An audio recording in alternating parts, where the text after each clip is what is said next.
happens when you get into debt. Get out of my house. Come back with a police officer. Can't force me. You calm down. And you can't. I haven't got any money. Or won't pay it back. Get off on my property. In this series, we meet the people who are losing their homes. Hello, would you like to open the door, please? 24 hours. Find somewhere else to go. Their cars. Can you pay this, yes or no? I can't go with me now. I'm now going to take your cars off. And their possessions. Can't afford to pay the rent, but £700 telly. We meet the people who are owed money. Just got taken advantage of, big time. And the people whose job it is to collect it. I don't want to touch that. Don't panic. Because when you can't pay, they'll take it away. We'll start unplugging and get things wrapped up for transportation. You pay me, and then I'll start.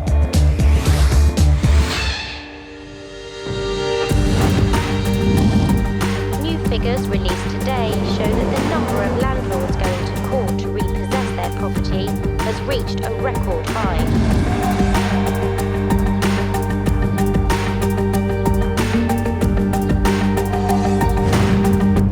Brian O'Shaughnessy and Graham Aldred are High Court enforcement agents. You go first, go. They've been working together for 6 years, seizing property. I'm going to get the removal vehicles en route because I'm not going to sit here all day. If you try and prevent us doing this, it's actually contempt of court.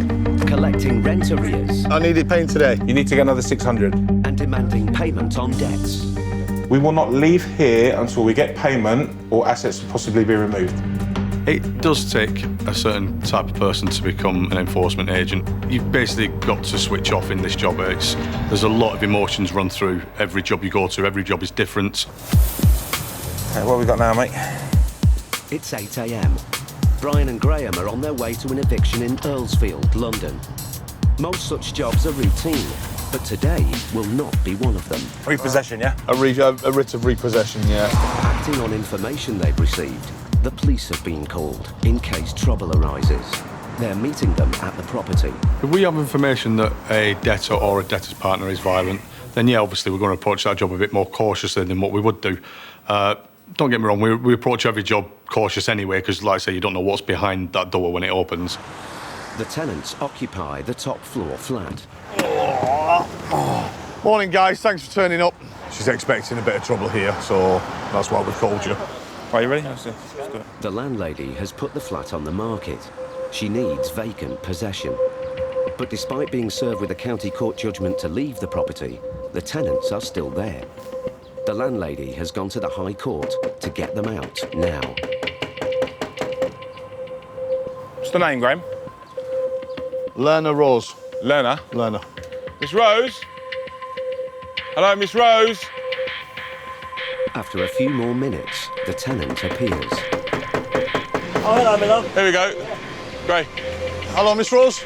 You're not in any trouble with us. No. What you've got High Court sheriffs down. What's this for? It's for repossession Of what? of the property. I've not had no letters to say there's any sort of repossession. OK, well, that's not my issue or our issue. Our issue is to satisfy the High Court writ, and we have to repossess the property. So what happens to me now? But basically, you have to leave the property. Right now? Right now. Why don't I get warned of this? I'm trying to get my daughter into the school. Listen, I appreciate it's hard work.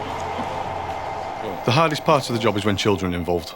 Obviously, if children there, you've got to be more understanding, show them a bit more empathy, and obviously give them the time they need, especially if you're going there for a possession.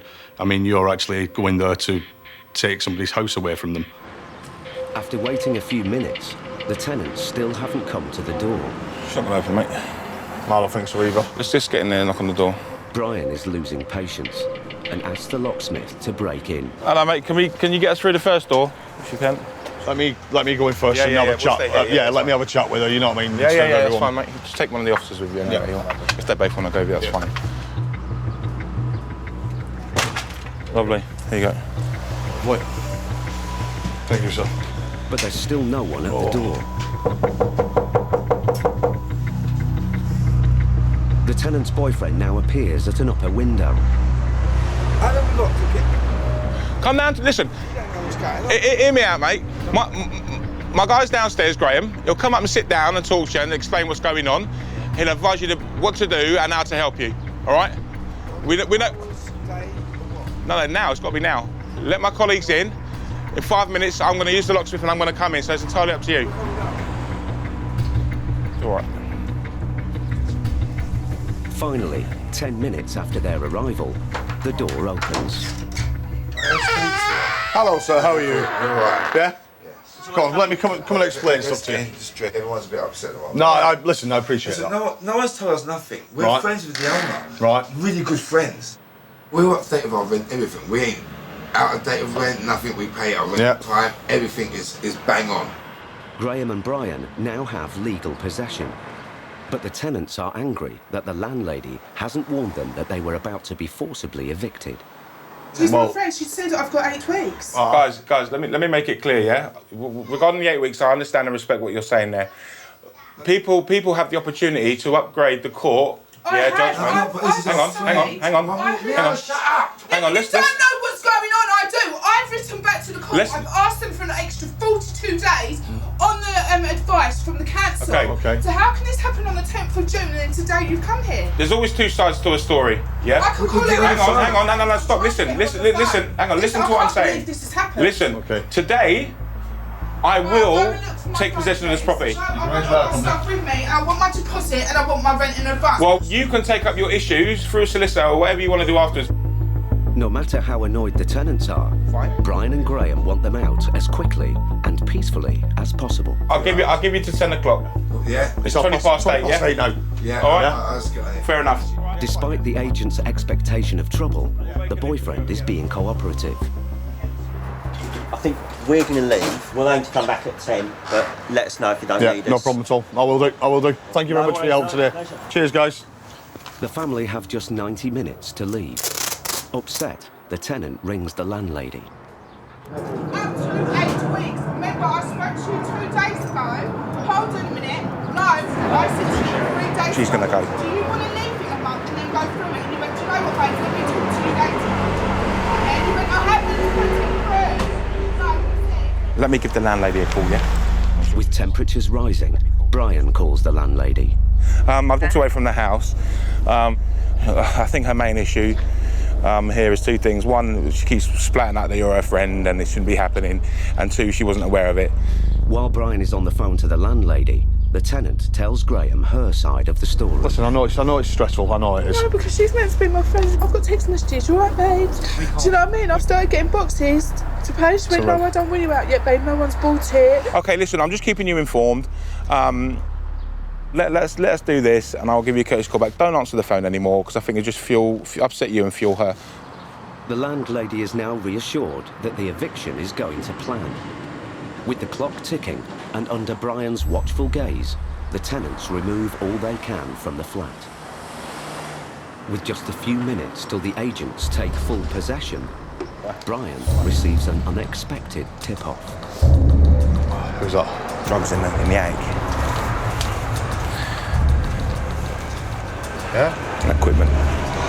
If the information is true, then for Brian and Graham, what was a straightforward morning could become a very difficult day indeed.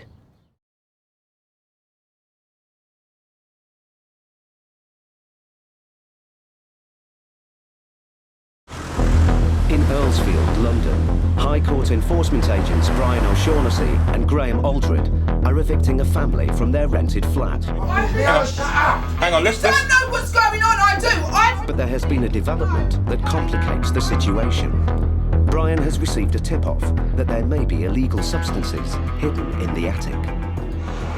So he said he needs to get loads of stuff out of the attic. We need to check it out once they leave. Don't let on. No, not at all. We'll have a good sniff about it. In fact, I'm gonna call the police back. Sometimes you get hearsay from third parties, you know, this and that, and that's in there, and this is in there. But until you get in there yourself, we don't make judgment. It's an hour since Brian asked the police to return. They're still not back.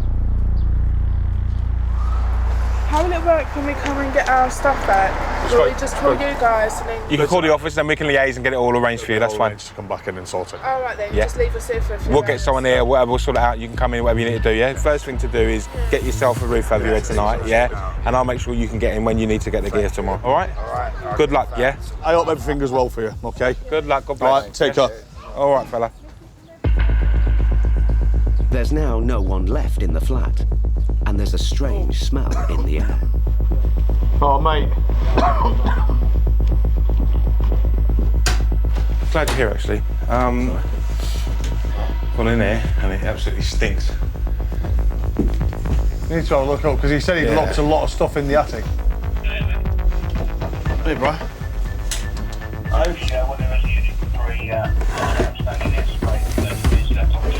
If there was anything. No, I mean, is there anything actually in there? Not really, mate, no. Fine, we'll leave it open. With the attic clear, Brian and Graham search the rest of the flat and find nothing. It might be. You might have had a joint. Might have had a joint before they went. Might be right. Well, no, thanks for coming back, checking. That's it, we're done, that's it, yeah? All right, boys. See you later, guys. Thanks a lot. God bless. Where? I could smell it initially, it was really strong. Yeah. You didn't see anything in the loft, no? Nope. Brian and Graham continue taking an inventory, but remain suspicious. That's the main bedroom done. I think the smell's in here more than anywhere, Brian. Well, in the bedroom? Yeah.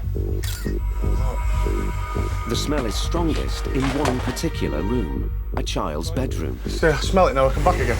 Where are you? Graham now spots a door they'd previously missed. Didn't realise this one was here.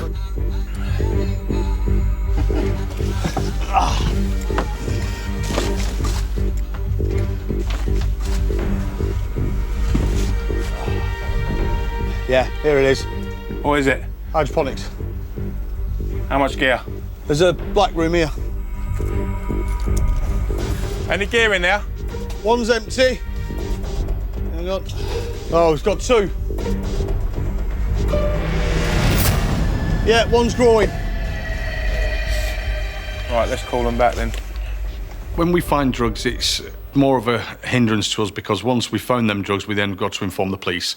So when we feel the job's over with, it's not because we've then got to wait for the police, obviously wait for the crime scene people to get there. Wonder if I could get the officers back. We've just located a cannabis factory, basically. There's two growing units in there. One of them's empty, one of them's full. The hour before as soon as the unit is available, okay? Cheers, bye-bye, bye-bye. Fancy doing something like that, yeah, and then having repossession notices and threatening of eviction and all sorts, and then it just doesn't make stupid, innit? Considering what he had there, I thought he was very calm and collected. He was quite well hidden. In fact, there you go, I didn't even notice it. Yeah. You can see it now. Now I know what I'm looking for. And they've actually used the kids' stuff as well. To hide it, yeah. For the third time in the morning, the police show up. I knew I could smell something here. Mate, bring your torch. I've been in just to have a quick look, and that's when I noticed the two. There's one tent at the front, which is empty, and then there's one behind it that's full with all the stuff still in there. You think you might have taken? You think you might have disrupted the first one? I think he's emptied the first one and taken it all with him. Right, if you want to update support, let's get to know. We'll set up a scene and we'll get forensics down. Who does that in the kids' bedroom? This is what I'm saying. With the property now a crime scene, it's case closed for Brian and Graham. Thank you very much. Take care, guys. Bye. Bye-bye now. But before the agents can leave, there's one last development. We're just about to pull away, and the female officer's popped out, and she's just informed us that they've located the individuals that were evicted today, and they've been arrested. So, job well done.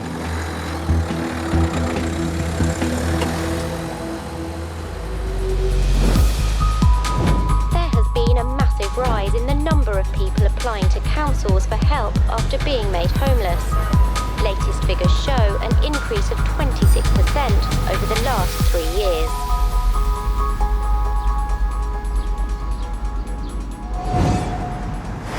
It's 8 a.m, Homerton, London. Paul Bowhill and Phil Gardner are High Court enforcement agents, about to serve a writ of possession. OK. Today they must deal with a situation that'll test their years of experience to the limit. A tenant has 7 months of rent arrears, and the landlord wants the property back. Evictions at the moment is the growth industry. So we're now doing, controlling in one way or another, probably 20 to 25 evictions every week. So they are skyrocketing, and I think we're only seeing the start of an avalanche of evictions. The landlord has given them a set of keys, but they have no idea who is inside.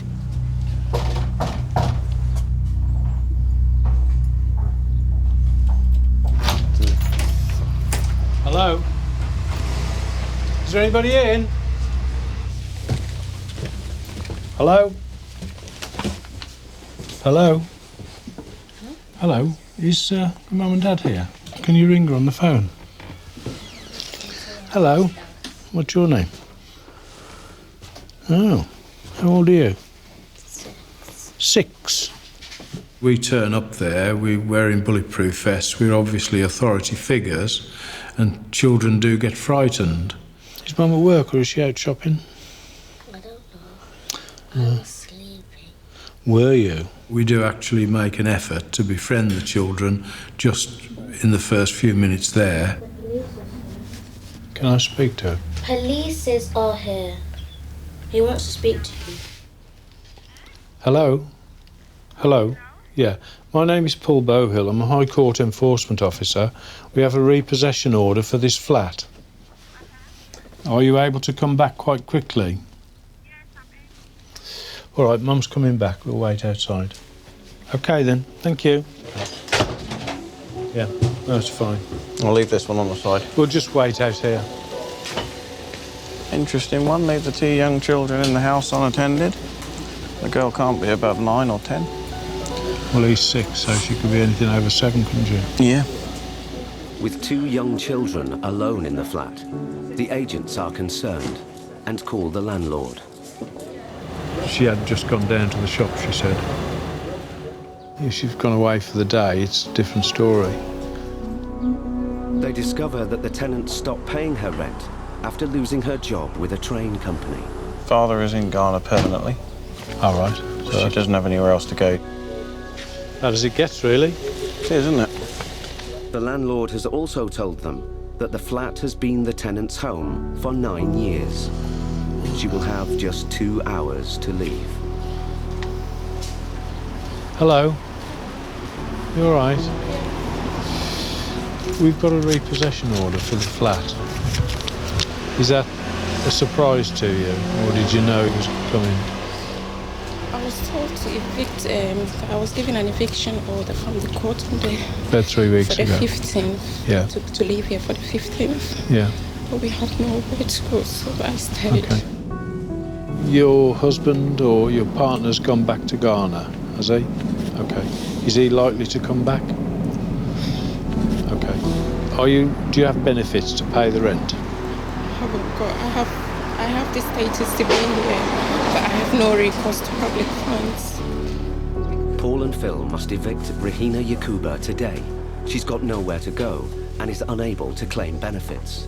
Paul is worried. So what do you live on? Food banks. I received this voucher yesterday.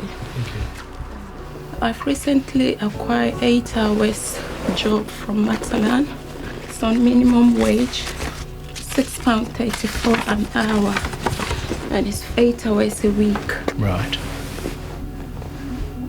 So that's just recently. Is this for a month? This is a month. Yeah. So that your net payment, you've got £200 and 43 pence, Yeah. and that is your only income. That is my only income.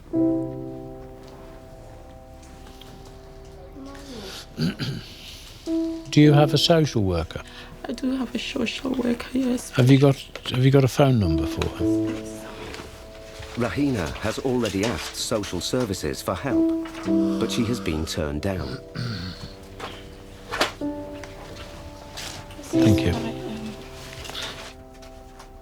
This assessment maintains are not children in need for the purposes of the Children's Act and that the family is not destitute. The outcome of this decision is that Hackney do not agree to provide support to your children as the matter stands. You have also advised me that you've recently obtained part-time employment. You explain that you are offered 8 hours a week to be paid a minimum wage. Hackney are likely to view even this extremely modest income as further evidence that you have the means to support your children.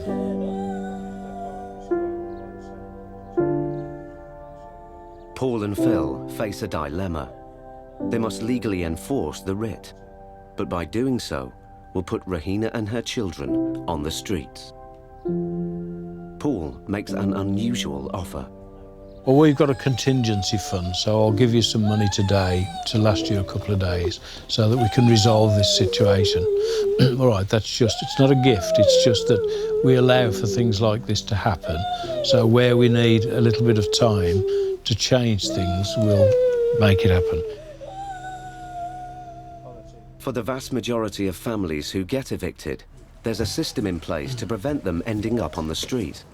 But Paul is increasingly concerned that Rahina and her children may fall through the net. He calls the council's housing solicitor. Every day we go and benefits claimants are claiming thousands of pounds and not paying the rent and so on. And I've walked into a situation here today which surprises and completely mystifies me. It's a really unusual circumstances for me because I'm not moved or touched by anything like this. And I'm not emotional about it. But if she's not entitled to benefits, do we just allow her and her children to wander the street and starve? Exactly. So there's got to be some sort of fallback system. It isn't that she's an immigrant or a refugee and she's not entitled to benefits. The council wouldn't move on the fact that I was going to put them in the street. I couldn't get the message through. She's going to be on the street at 5 o'clock on a weekday night, surrounded by all her goods and baggage, and one screaming kid, and another one who's nearly hysterical. What the fuck are you going to do? Because this is so unusual, I'd like to follow it through. I just can't believe it's like reality. Given the desperate situation, Paul has come to a decision. He'll persuade the landlord to let Rahina stay one more night. But her only hope for the longer term is the council. Now, I've spoken to the solicitor who was dealing with it. We want to take it to the social services now. I'll give you my card. Have you got money on your phone? If you ring me or text me, I will always call you back. So if you get them ready.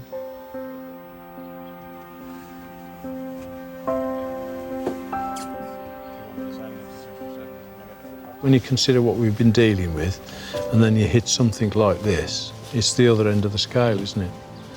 So we've taken exceptional measures. But I'm just trying to make the job run more smoothly. I'm on the way. Hopefully, if I'm ever homeless, somebody will make the same concessions to me. Rahina has no transport. Phil offers to drive her to the council offices. I don't know what's going to happen to us, and I've been scared for a long time. I try not to cry in front of them, but sometimes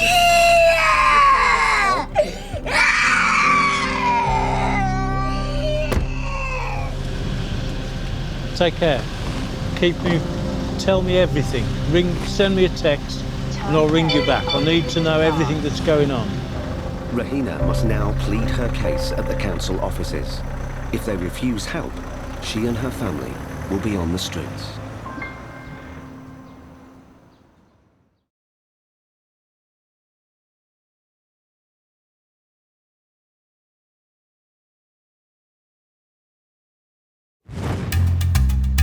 More and more people are taking the plunge and starting their own business. But for every success, there's also many failures, with a trail of debts left behind.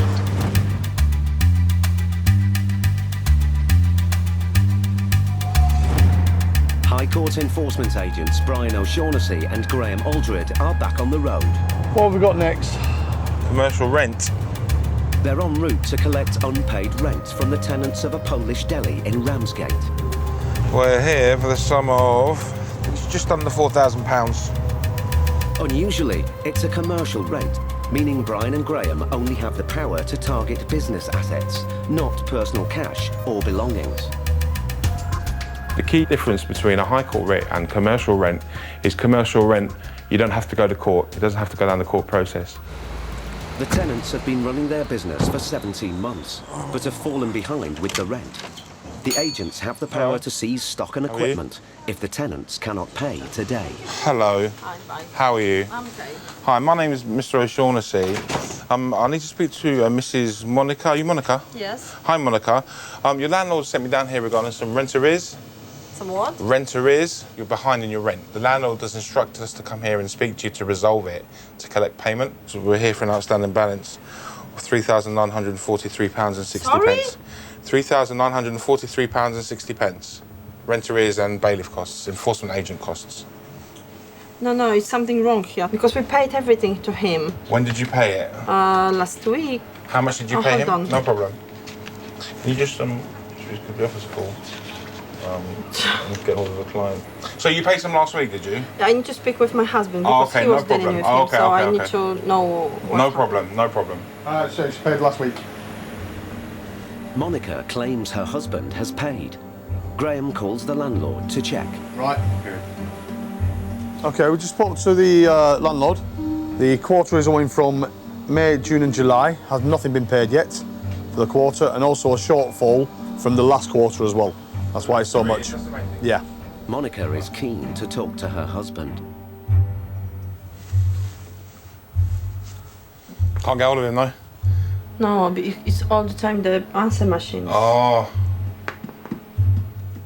Have you got means to pay it with a company debit card or anything like that? It has to be paid. Yeah, but I don't. That's why I'm calling to him. Right. Okay. He can just help you out. Okay. If Monica can't pay, Brian and Graham can seize goods to the value of the debt. They start an inventory. The manufacturer. Serial number, yeah? Yeah. 0903.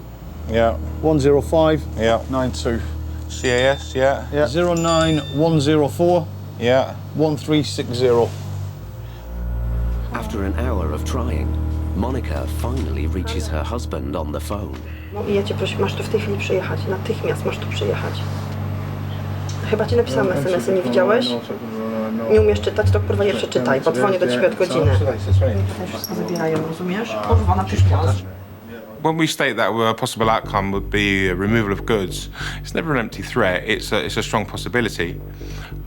It's not something we take lightly, but it's something that they need to understand. How long? Do you know how long he'll be? He's running from Margate, driving. How far is it? I don't know. 10 minutes. Fine, no problem. Okay, fine. No problem at all. Thank you. 10 minutes pass. Monica's husband hasn't arrived. Brian issues a final deadline. We'll give another 10 minutes. If he's not here in 10 minutes, we have to up it to sale and disposal. It's just that we can't be here all day, that's all. Masz tu przyjechać, rozumiesz? Nie słyszę, żebyś jechał. And now, Monica has another problem. I forgot about my daughter. What's wrong with her? She finished school. What time? Now. She's for about a couple.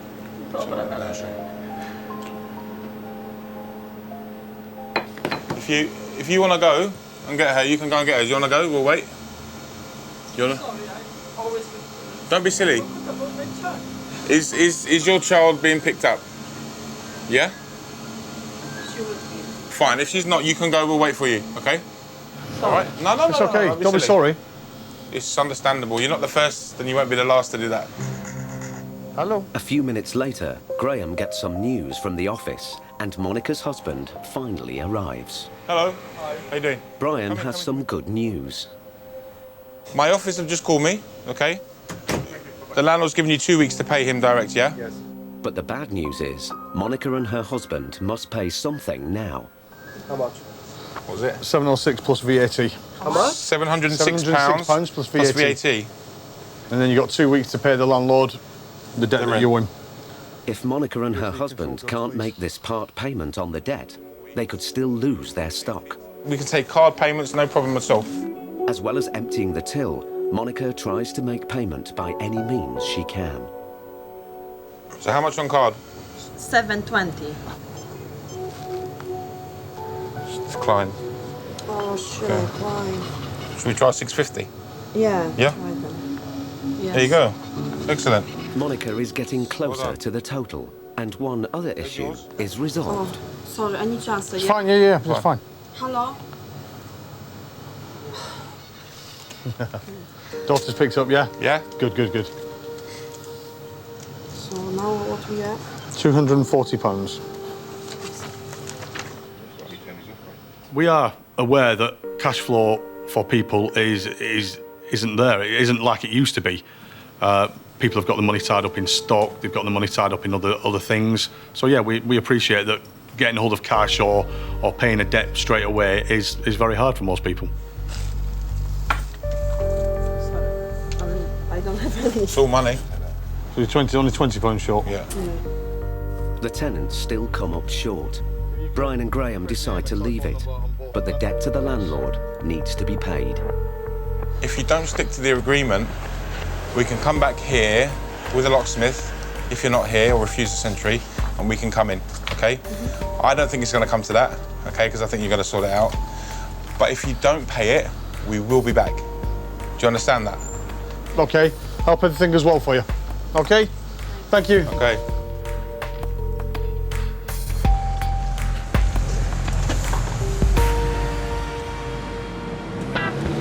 Latest government figures reveal that between 2012 and 2013, 53,000 employees made claims against employers for unauthorised deductions from their wages.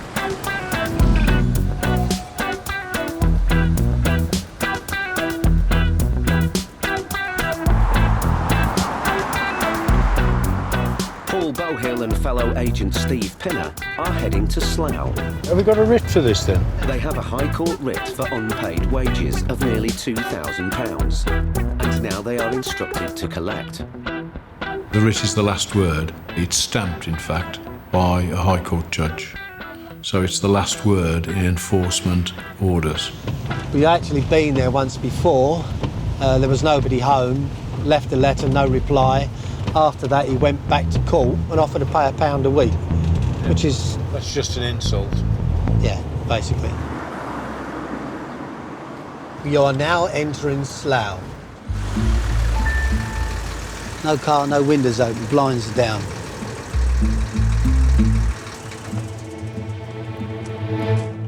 This is the second time Paul and Steve have attempted to serve the writ.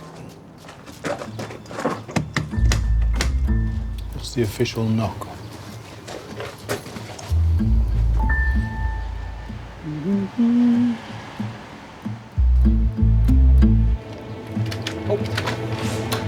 Hello, sir. Mr. Wright. Yes. We have a High Court warrant here. High Court warrant? Yep. Right. Would you like to pay the money now? Not at all. No, not at all. Any reason for that? I didn't know anything about it. You've been to court. You Yes. made an offer to pay £1 a week, which wasn't accepted. Right, okay. So to say that you don't know anything about it is probably stretching reality. Well, I don't know anything about your calling today. No, we don't that's- give any that's warning. not- I can deal with the matter. That's not a problem. We'd like you to deal with it now. I'm sure you would, but I'm afraid that I'm not going to be giving her a penny of my money. The High Court has ruled that the plaintiff, Rebecca Sadler, is owed £1,800 for some market research work she and her mother did for the defendant, Mr. Wright. It's a decision that is bitterly disputed.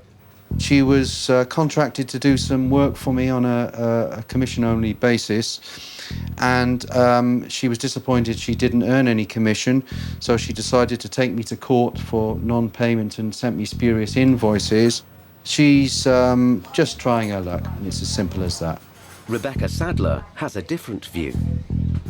I think the first week we should have got nearly £300 and he paid 60, and then that went on for 6 weeks before I said, if it's not all paid, we'll take him to court. Their writ empowers Paul and Steve to collect the money or seize assets. We have the Get authority back to to you. enter the property now and to remove goods to the value. Right. So for that sort of money, you'd probably need to clear the house out. Right. So we revert to the original question, is are you going to pay this now? You don't know the details of the matter exactly. We don't need to. We've just got a writ here which tells us all we need to know. I'll take your foot out. No. You can't force me in. You can't force yourself in. Yes, I can. You're not the yes, police. I can. Gently, gently. You have to show your warrant. You're not the police. Calm down. Get out of the premises. No, I'm not going to get out of the premises at all. I have a warrant here which authorises me to be here. So you calm down. When we actually gain entry through the door, they're really taken aback and shocked by the fact that we can actually have the power to get through the door. Take it easy. You have to show me that warrant. You're welcome to read it, sir. I'm not happy about the way you've pushed your way in, right? No. Right, wait a minute, okay? What I'm going to do, right, is you're going to stay here. I'm going to phone the police, okay? By all means. And I'm going to say that you physically assaulted me. Don't snatch off me. Hit me. Give it a go. I'm here with the proper authority. I've been doing the job for years. Please don't instruct me on how to do it. That isn't going to help. After a few minutes, Mr. Wright cools down. But Paul still hasn't got a commitment from him to pay. By all means. We still need to address the fact that this money needs to be paid. That's another matter. That's a matter. But the court has decided. And the warrant has been issued. So you're now going to argue about something that's gone as far as the High Court. Mr. Wright refuses point blank to pay. Under normal circumstances, the agents would now seize his assets. But in this case, that may be tricky. You say that this house belongs to somebody else. Could you get them to come here? They won't be here till this evening. Well, I'm sorry, we won't be prepared to wait that long. To prevent the agents starting to remove goods, Mr. Wright needs to prove the house and its contents are not his. A few minutes later, Paul receives a call. Yeah, my name is Paul Bowhill. Who am I speaking to, please? It's the owner of the house. OK, and do you own everything that's in here? And if needs be, we can get you to sign a document to that effect in due course. OK, that's all I wanted. Thank you very much. Take care, bye. Mr. Wright doesn't own the house or anything of value in it, and is still refusing to pay. Paul will have to play his last and biggest card.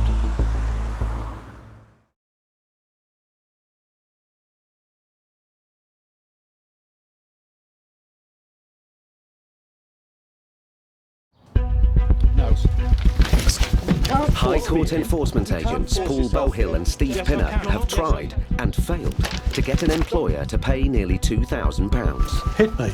Give it a go. But Paul has one last move he can make. He asked the office to fax over something called a statutory demand. Its use is quite common. It just shows that we're serious. We're just saying if you don't respond to this statutory demand and pay within 21 days of today, and I want to serve it personally for that reason, the next time you see us, it will be with a bankruptcy petition. By not paying now, Mr. Wright is playing an expensive game.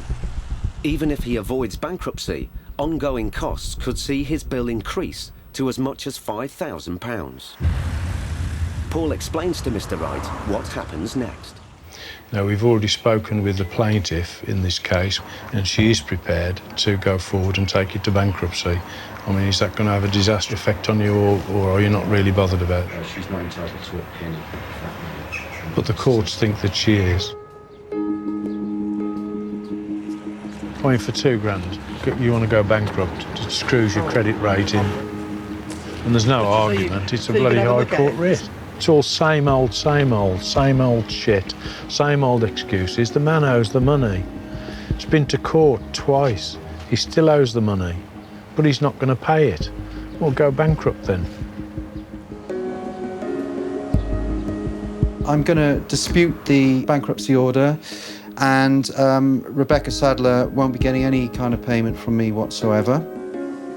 The Sadler family must now wait for the outcome of proceedings against Mr. Wright.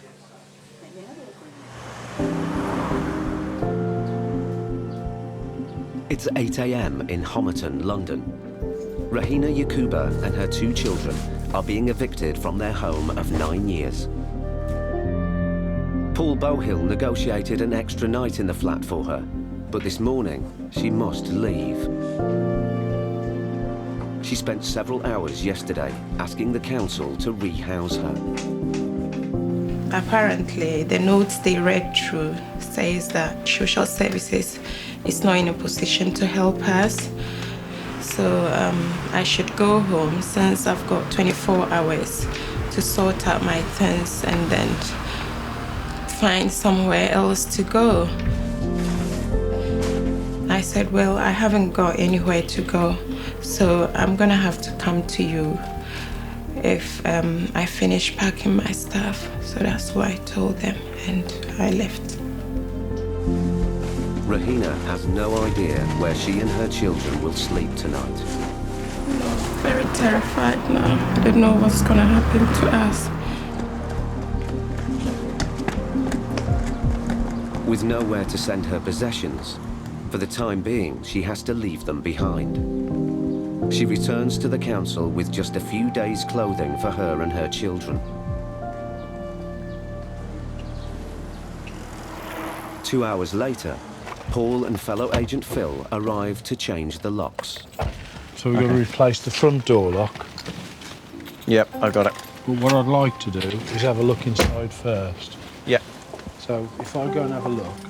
We've got a girl who's got a permit to work in this country, well educated, a very dignified lady, worked for 8 years, paid the rent, lost her job because of circumstances beyond her control, keeping her kids on 50 quid a week since. There's no luxury food in there, is there? On the basis of what we see here, she's not going to come back tonight.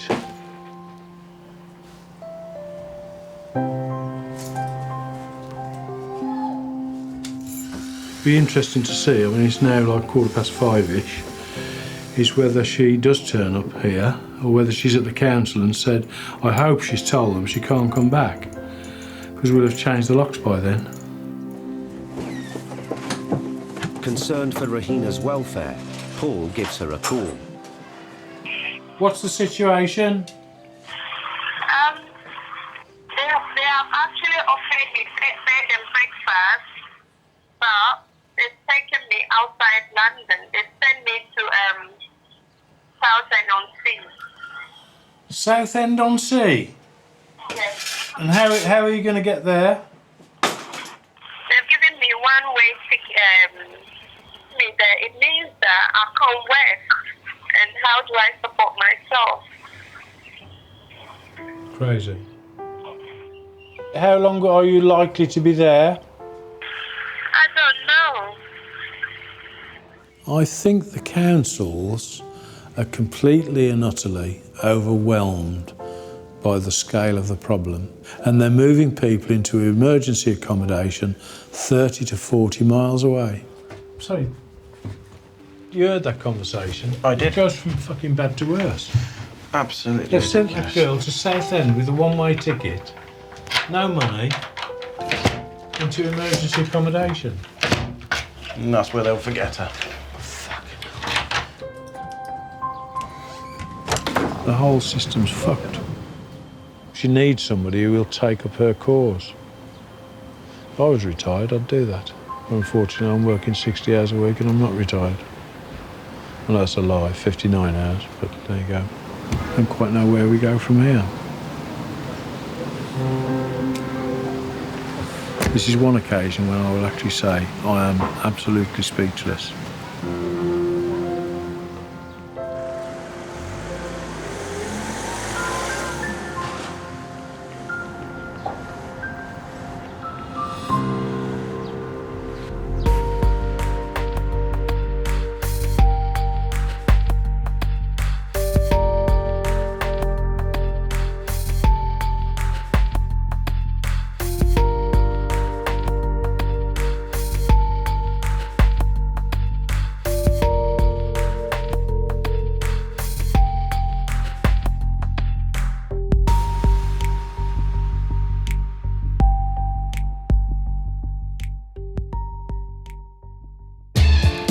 next time.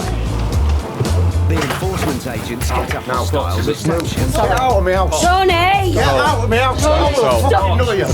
Paul meets celebrity debtors. Do you know who I am, yeah? Who aren't pleased to see him. Fuck off!